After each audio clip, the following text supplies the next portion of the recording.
আসসালামু আলাইকুম দর্শক। ঢাকা থেকে ট্রেন মাত্র 3 ঘন্টায় খুলনা। পদ্মা রেল সংযোগ প্রকল্পের প্রথমাংশে সেতু হয়ে ঢাকা থেকে ফরিদপুর ভাঙ্গা পর্যন্ত ট্রেন চলছে। শীঘ্রই জুলাইয়ে ভাঙ্গা থেকে যশোর পর্যন্ত সরাসরি ট্রেন চলাচল শুরু করবে। ফলে এ রুটের দূরত্ব 367 কিলোমিটার থেকে কমেছে 195 কিলোমিটার। নতুন দূরত্ব কমে দাঁড়াবে 172 কিলোমিটারে। এর আগে এ রুটের যাতায়াতে ট্রেনগুলোর সময় লাগতো কমপক্ষে 10 ঘন্টা, আর এখন পরিবর্তিত সময়ে ঢাকা থেকে যশোরে যেতে লাগবে সোয়া 2 ঘন্টা, এবং ঢাকা থেকে খুলনা ও ঢাকা থেকে বেনাপোল পর্যন্ত যেতে লাগবে 3 ঘন্টা সময়। একই সঙ্গে বর্তমানে ঢাকা খুলনা রুটে চলাচলকারী সুন্দরবন এক্সপ্রেস ও চিত্রা এক্সপ্রেস বেনাপোলগামী বেনাপোল এক্সপ্রেস রুট পরিবর্তন করে নতুন রুটে চলাচল করবে। বাংলাদেশ রেলওয়ে সদর দপ্তর থেকে পাঠানো এক বিজ্ঞপ্তিতে এ তথ্য জানা গেছে।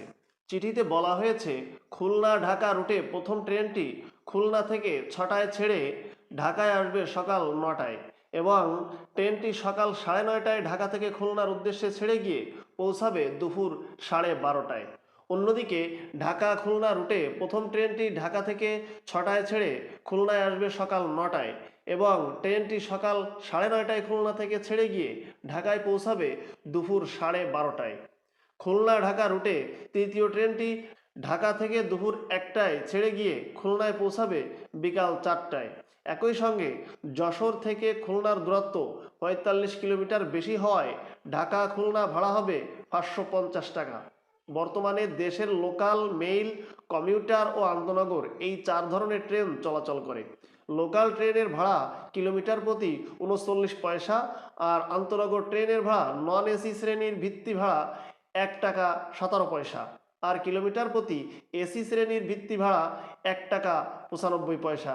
ভাড়ার বিষয়ে রেল সচিব হুমায়ুন কবির বলেন, এই রুটে পদ্মা সেতু আছে, অনেকগুলো ভায়াডাক্ট আছে।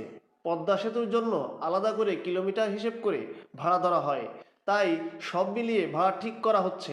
যাত্রীরা স্বল্প খরচে যেতে পারবে, সময়ও কম লাগবে। আজ এ পর্যন্তই। আল্লাহ হাফেজ।